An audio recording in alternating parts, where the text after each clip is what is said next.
Hello, everyone. This is Jim Lowenstern again, your host for the Exponential Files this week. And I've got Taryn King with Land and Ranch, a division with EXP Realty with me today. Welcome, Taryn. So nice to have you on the show. Hello, hello. It's great to be here. Thanks for having me on.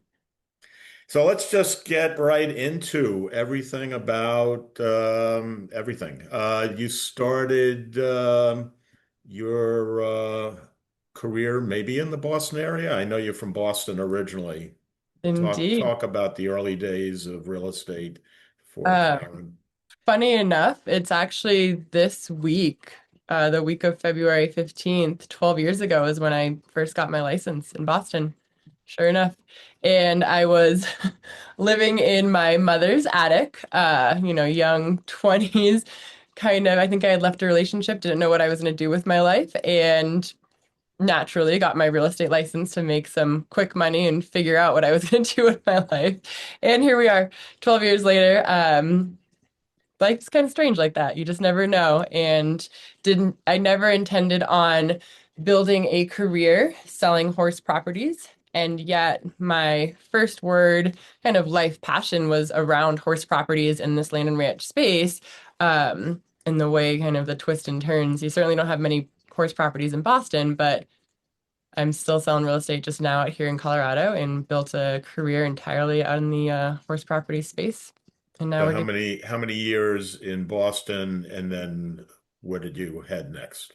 yep. So I was, let's see, about 2 years in Boston. And then I came out here in 2015 and actually started a horse rescue when I first came out here. So I did take about a year off and transferred my license and stumbled into the residential space again, and struggled. It's oversaturated. There's a lot of agents, and 2015 to 2017, the market was kind of bouncing back, and there was just not a ton of opportunity, and it was difficult to find my lane.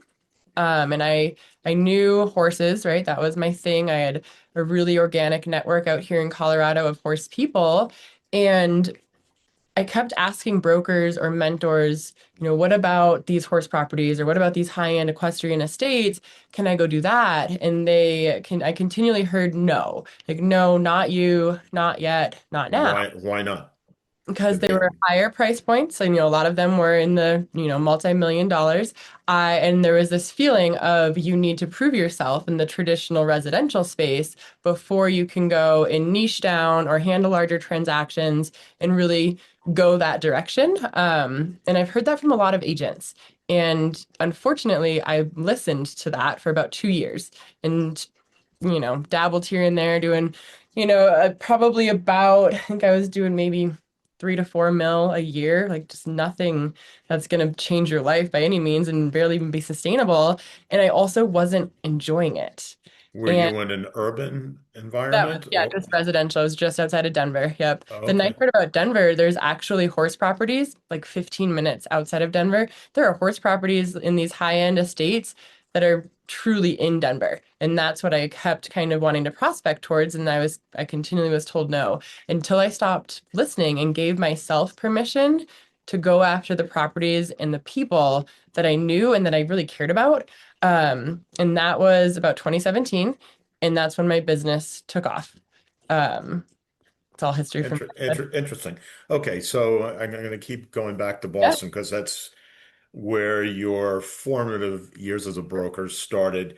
You were selling single family houses and condos and doing rentals. yeah, Who yeah. did you work for? So Just I was with Prudential, was actually my first company when they were okay. around. Prudential, and they dissolved about the same year. I think was it 2014 when I got licensed, and so then I was with Sotheby's out there, Live Sotheby's, or oh, what is the Sotheby's? Barrett? Nope, there's two of them out there.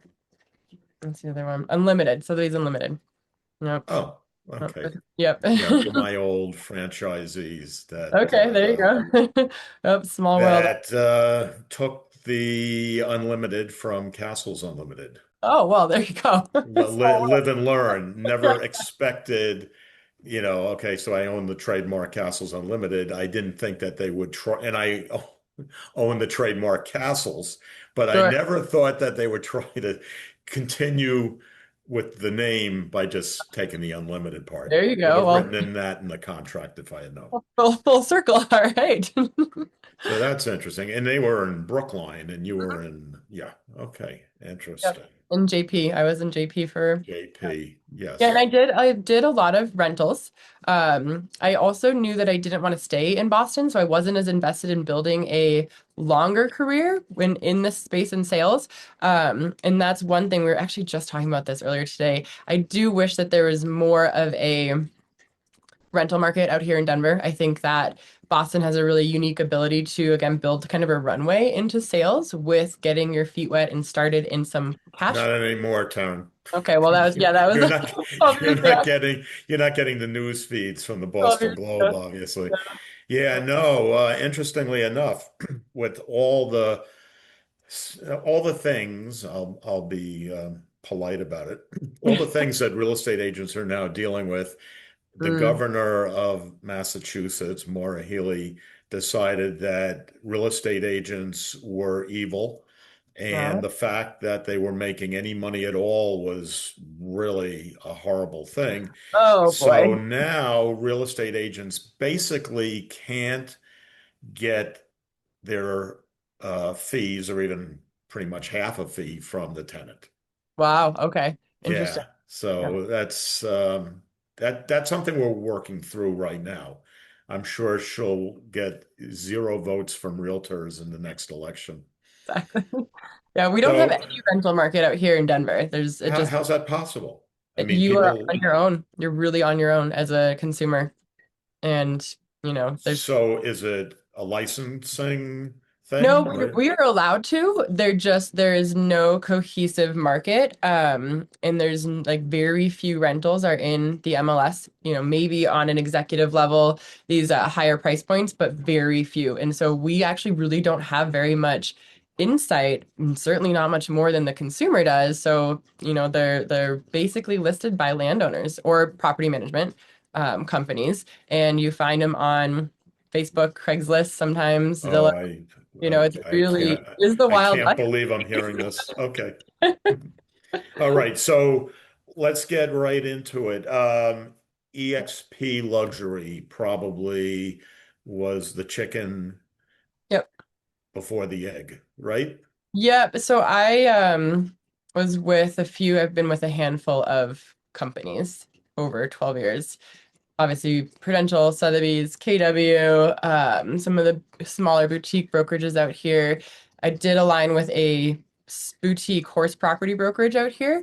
And that's where I really kind of built this business out in that space. But then I realized that I wanted to go and take my brand bigger. And it was either a conversation of like, how do I scale this? Do I go independent? And then that's when I finally took EXP seriously because I will be quite honest with you, I was one of the biggest EXP haters back in the day. And it's probably the only regret of my career is that I didn't look at it until about 3 years ago. I didn't take it seriously. But once somebody actually got me to look at the numbers, what I say is like, you can't unsee those numbers. And so then I joined EXP So as what numbers did you not see before?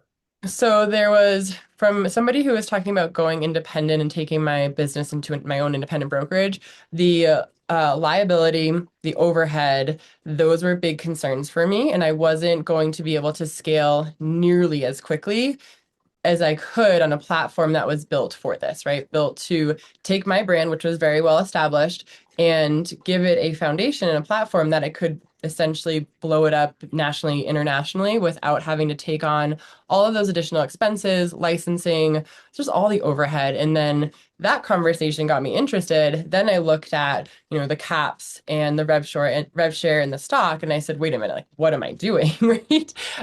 This is just, it's insanity. How does this exist? My hangup on EXP, honestly, it's so ridiculous, but I looked at EXP World as like the Sims game and said, my business is more serious than that. I don't want to be a Sims avatar in the, the EXP world, which is just insanity because one, I'm very rarely in EXP world. It's not where your business really truly lives. Your business is your business. And two, it is awesome to be able to go in and my brokers or support staff are sitting right there waiting to talk to me. It's a huge benefit. It was just this mental block that I had. So, The metaverse yep, before yep. we knew the word the metaverse. Okay. Yeah, I spoke to Glenn and a group of other agents who hadn't joined, or maybe one or two did. He only had 300 agents, and there was only a few here and a few there. I don't even know if there was an agent in every state. And you're right, he focused on EXP World Yep. rather Yep. than the The business value. model, the scale, I had just gotten out. This isn't about me, but you're right. I totally get it. That threw me also.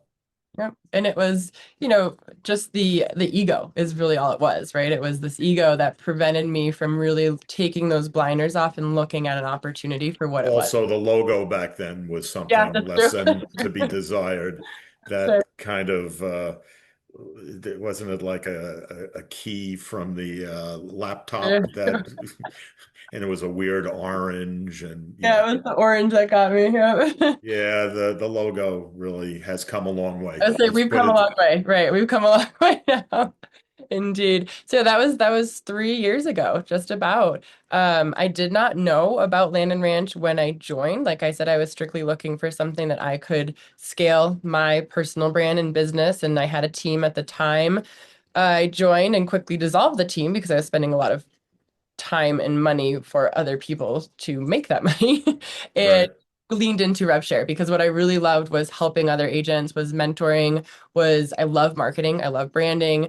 And at my former brokerage, I did a lot of that stuff and barely even got a thank you, never mind a check from the company, right? That was a big thing for me is, oh, I can actually be beneficial and do what I love and there's revenue there. Like that's wild. So that was really what I keyed into. And very quickly, being the weird horse girl, found myself on all of our forums and message groups and workplace at the time of anything that had to do with horse properties or farms or ranches and found a message thread about this new division that was in the works. And I said, how do I help? How do I get involved? How do I help? So who started that? I kind of thought that you must have So this is a started it. conversation that was about, it's probably been about 5 years, if not like this. We have known, our agents have continually brought this conversation up because it's a massive space in the real estate industry. It's a huge opportunity to serve so many unique agents in rural areas that have these very specific businesses that need tangible value. So it's easy for us to create tangible value in this space. And it was, so I did not start the conversation, but I damn sure finished it. And I found my way in and I got in some meetings and conferences. The unfortunate reality is that we did lose some really great agents who were involved in it from kind of the get-go or started the conversation because it took a while to build something that we wanted to really put our brand and put the company behind and get all of the partners and contracts. You know, it's just there's a lot that goes into building that division. So we launched officially about May of last year, so just almost a year, and it's been wild. It's been wild. Okay, so EXP Luxury is the umbrella, sort of, or the So platform, and then Land and Ranch is a division of EXP Luxury. Similar. So EXP Luxury and EXP Land and Ranch are kind of these foundational divisions. They are separate, but they feel very similar because they were built by Lux VT. And Leo will tell you that, you know, he one of the reasons he acquired Lux VT was so that they would help us build Land and Ranch in a way that was really powerful and really professionally done. And they certainly achieved that. And so I, being somebody who sold these higher end equestrian estates, I was a member of Luxury because that's all we had. So I kind of had an organic understanding of the platform, the dashboard, the tools, and then we just took that baseline, that foundation, and tailored it for these types of properties. Okay. So I'm thinking that this whole division leans more on ranches than And actually, land. it doesn't, surprisingly. No? No, so there is, and that's something that I will say we branded ourselves kind of into that dusty Texas cowboy ranch vibes because I think it's a fun energy. It's a fun vibe. It's trendy. Country's trendy.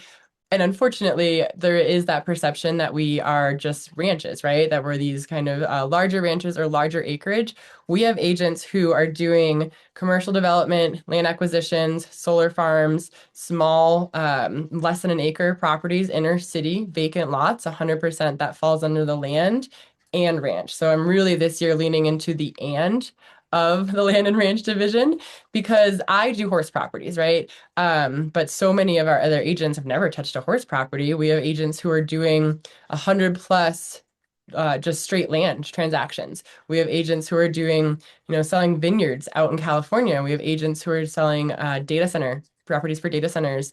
Everything under the sun, recreation, hunting, all of that falls into the land and ranch space. And that's been one of the really interesting and I think one of the most fun parts of building this division is getting to know so many different agents who are doing something similar but a little bit different and being able to bring that community together where we have such a collaborative like high level overview of what works in the broad land and ranch space that you can then take and build into your specific market, your specific sub niche. It's been the community's one of the most powerful aspects, I think, of this division. And now I think it's evolving into a new development Yep. division as well, or is Yep. that something totally separate?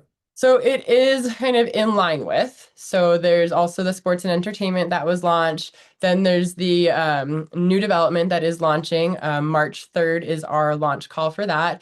And the reason I say it's kind of in line is because our land and ranch agents can then kind of add on the new development, like say that's really your world and you're just doing development, you can add on that new development in what will be announced shortly or on this call, basically bundles so that you can bundle these different divisions together to really build to suit where your business is at. So I do use Lux VT. Yep, they're I'm great. with EXP Yep. Luxury, so I get that let's call it marketing technology. Um, how is it different with Land and Ranch? Is it just different websites or is it something else? Everything is, it feels similar to luxury. And then it's just in the land space, right? So there's land.com, land and farm, horseproperties.net. But then we also do have a slight angle of Wall Street Journal and some of the luxury websites. We have about 20 different websites that we've partnered with that are really like the major players. We also have Land ID Pro, which is a really incredible mapping tool that you can essentially build a virtual showing online for your land parcels. And we have Landgate is another big one. We've pretty much covered the entire basis of land marketing websites that existed. The way that I describe it is that we built a horizontal foundation for anybody in this space, this macro level or the macro conversation of land and ranch. And then what it allows agents to do is take that foundation and build vertically from there. So maybe they're more in the strictly land and they're going to go and throw a little bit more cash at the land.com, which you do get a discount to do additional marketing with them, right? It's like the premium listing features where we have this baseline foundation. The big thing that I found that I didn't realize is being able to have your website or your listings on so many different websites, even if you feel like it's maybe not my thing, like my horse properties, I've actually had multiple leads come through Crexy, which is more of a traditionally commercial site, Commercial. right? Yeah. And so that was something like especially in the market we've had lately, where instead of having to pick and choose where your listings are, where your dollars are spent, you get everything in the kitchen sink essentially, so that you don't have to limit your client's exposure, your listings exposure, and you just never know. You never know where they're going to come from. And that's been really powerful. And Okay, so you got my it's attention on that one. Are yeah. you saying that Crexy is part of Land and Ranch? Grexy, it has been part of it. We are kind of in the process right now of evaluating some of our partnerships over the next year since we're now stepping into iteration 2.0, if you will, Land and Ranch. And so it has been, we'll see if it still continues. So I'll say there.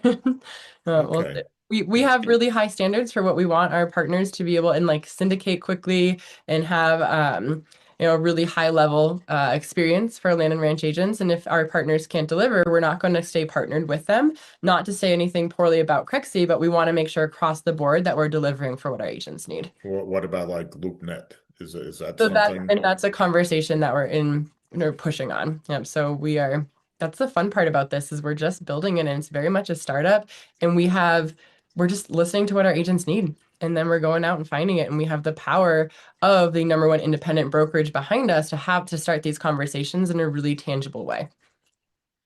Okay, so I'm an agent with EXP Luxury. I sat for 3 hours, got certified for sports and entertainment, did the math, kind of envisioned what I would be spending the money on, and ultimately didn't do it. Sure. Uh, I think I did the same thing with Land and Ranch, Mhm. even though most of my business is with new construction, and Mhm. obviously land Makes sense. fits into that very nicely. What do you think I would get? I think a lot of agents are like me. They go, I don't need all these tools. Why would these tools be beneficial to the I think there's average agent? the conversation of right now, community is huge. It's necessary.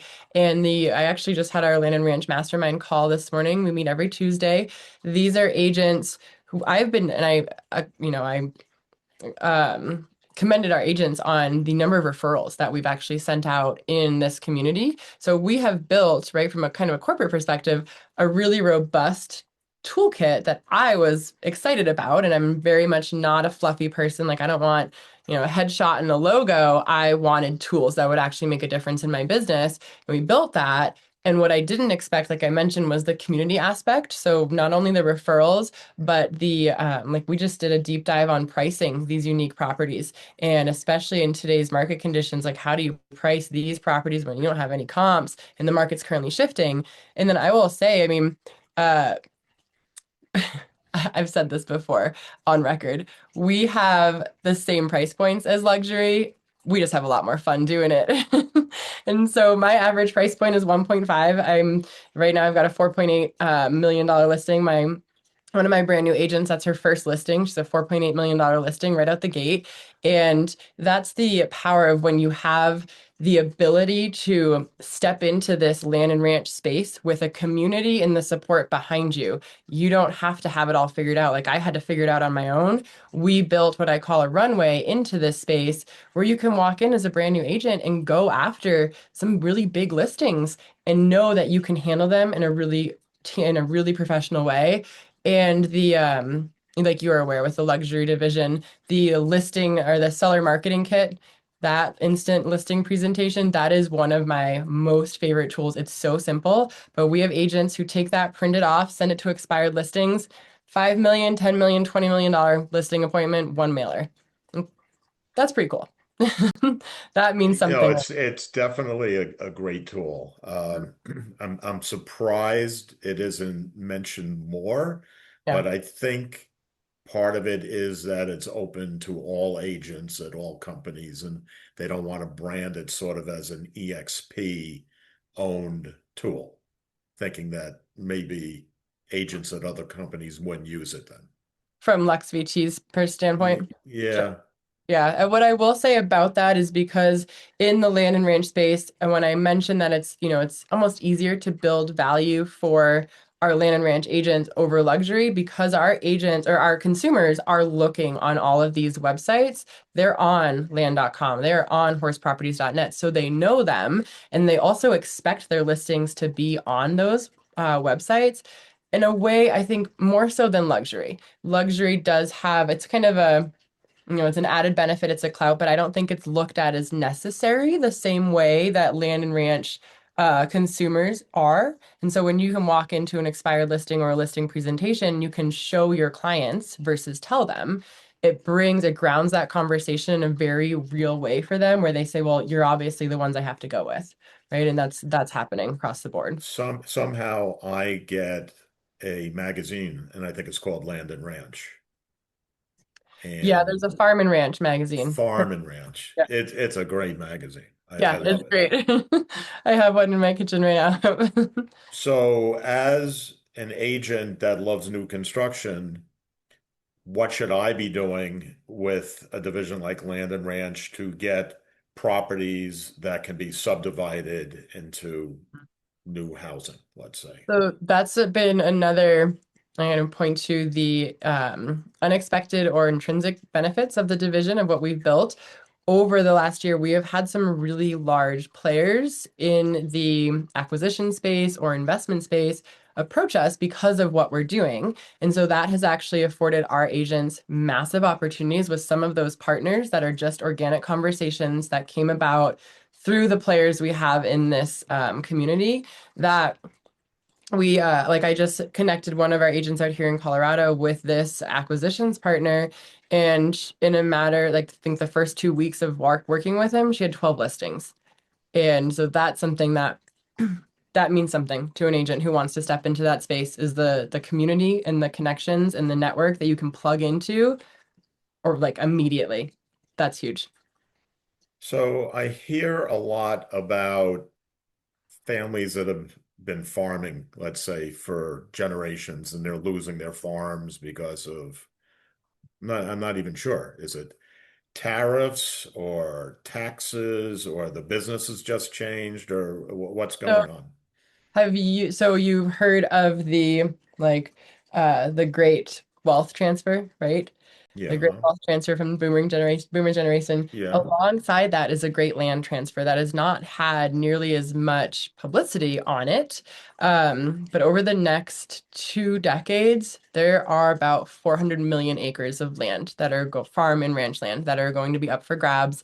And that's outside of family inheritance lines. And that's the key component is that so many of these family farms, these generational ranches, their kids don't want to take over that operation. They saw mom and dad struggle, work their lives away. The numbers are really hard to pencil right now. And so there's a conversation that the family farm is up for grabs. And what has happened historically is that agents, when the family farmer and the family approaches an agent, the agent goes, well, I got a developer, right? They'll pay you, make it easy. And oftentimes that family farm doesn't even hit the market, and it's immediately taken out of the hands of the community that lives that lifestyle. And then, some of the things that happen out here is development or developers have connections, right? And they have connections and they're getting some of this like rezoning and some of these conversations done in almost like backdoor deals type of way, right? It's not really, it's kind of greasing the wheels, getting things done when you need them done. And the conversation continually comes back to is like the community didn't have a chance to keep that property in the lifestyle and the community that respects the lifestyle. And so for me, that's a big part of this conversation is being able to create a community of agents who, like, I'll just say it, like, give a damn about the land and they care about the land. They live this lifestyle. I mean, I'm sitting out here and my horses are in my pasture. I've got 8 acres, got a little ranchette out here. Like, I live this lifestyle day in and day out. And so I respect what it takes to build a legacy in farming and ranching. And these are my people. And that's what we continually hear. But what does that mean in a tangible way to the consumer or to the agent? Well, if we can create a community of agents who are connected on a macro level nationally, right? Because a lot of these properties move outside of your local market. And so now we have agents who have a really high skill set. They have a really well connected network and they have the marketing tools to put those properties in front of as many potential buyers as possible, which gives the best shot at keeping those properties in the hands of the communities that respect and live this lifestyle. And that is, I don't have all the solutions, but I know that the solutions start with conversations. And that's been a big conversation of what we're building. How do we start doing that and keep more of these properties? So when you're representing the family that has the farm, you want, I guess there's going to be the seller that wants the property not to be developed. And then Yep, there's the seller both sides. that wants as much money as possible. Yep. So two different philosophies. One says, I'll have enough money, I just don't want to see. But of course, as you and I both know, buyer A buys it and says to the seller, yeah, I'm going to keep it a farm. And then the next year they flip it to buyer B Yeah. who develops it anyway. Yeah. So you can't And the control it. conversation too is that agents who don't understand this world, and I have this exact situation going on right now. Agents who don't understand this world might think exactly that a developer is going to be the one that pays them the most. I have a horse property off market in northern Colorado, 90 acres. We were talking with developers because the seller just wanted to get it sold. He wanted to do it off market. He wanted a fast transaction. And what the multiple developers we ended up talking to were offering us from a price perspective, because I know this world, because I'm well versed in the horse property aspect of things, I was able to sit down with a seller and say, hey, we can get this or more. We can get what they're offering us or more by just marketing it as a horse property because the developers don't know what the horse aspects are worth. The seller was really more of an investor who actually didn't really know too much about the horse property market. But as the professional, I have a fiduciary duty to know that type of property and know that market. And so I was able to end up making that seller more, significantly more, than any developer was asking us. But an agent who doesn't have this training or this community and support behind him wouldn't have known that. And they wouldn't have had the ability to move that property into the hands of the buyers that would pay what it was actually worth. Well, Mm. I would say that's a great story. I don't know if that's the story that you're gonna have all the time. I'm wondering in the group, because the land part of it, are there agents that bring the knowledge of zoning and subdividing and bringing in utilities and roads and all that? Is that part of the conversation that swirls around those brainstorming sessions? Yeah, absolutely. So we have, a certification course that is a high level because how do you create a certification course that talks the nuances of all of these local municipalities? However, so we have again that like foundation that we've built with our certification, and then we do deep dives where we bring on our specialists. So we've had development, land acquisition, I've done horse properties, we've had cattle ranching, farming. We've been able to bring on the specialists of out of our agents to do a deep dive on those calls. And then what we're starting this quarter is a regional breakout rooms. So those masterminds on Tuesdays will break out into here's a Texas room, here's Colorado, here's the Southeast. So that, because like out here in Colorado, we have water is gold, right? Water rights are a huge concern. But, Florida agents are going to go, what are water rights? Like I came from Boston, I literally didn't know the first thing about water rights.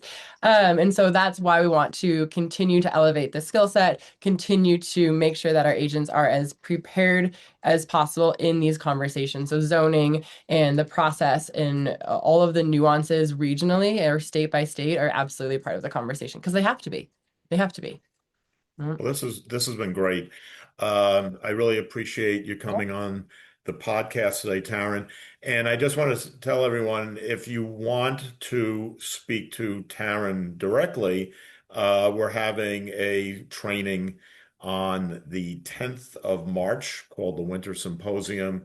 I'm gonna put that link up on the exponentialfiles.com and castlesunlimited.com, and it'll be all over the place. So all agents, and actually you don't even have to be a licensed agent to come on the training on that day. It's 9 to 12 Eastern time, and we'll have a chat open so you can ask Taryn questions directly. And Taryn, if you want to just give your email or your website, feel free. Yeah, and I think, one, thank you for putting an event on like that, right? Because that's what we need. That's where this industry, and I'll just like quick little soapbox and I swear I'll be done. But like AI is coming for our careers, right? And so if we don't start adapting and evolving and elevating our skill sets and doing it together as a community to help our agents stay as well versed and technical and high level as consultants to the consumer, there's a real conversation of where do you think your career is going to be? And so I love EXP because this is what we do, right? We open the doors, we open the playbooks, we say, come learn, let's do this together. We're here to help. Like I've never seen a brokerage that truly lives what they preach when it comes to collaboration over competition. So I'm super excited for the symposium. I can't wait to see what agents want to learn about Land and Ranch and what I've built and how I've done it. And you can find me probably most easy on Instagram, Taryn King CO, or just Taryn King on Facebook. And then, Horse and Hearth is my personal brand here in Colorado. Any of those will get you to where I'm at. Thank you again, Taryn. And thank you for joining us today, and we'll be back next week. I'm Jim Lowenstern. This is the Exponential Files, and I hope you all have a great day. See you soon. Bye. Okay, let me just stop that. And do you want to stop?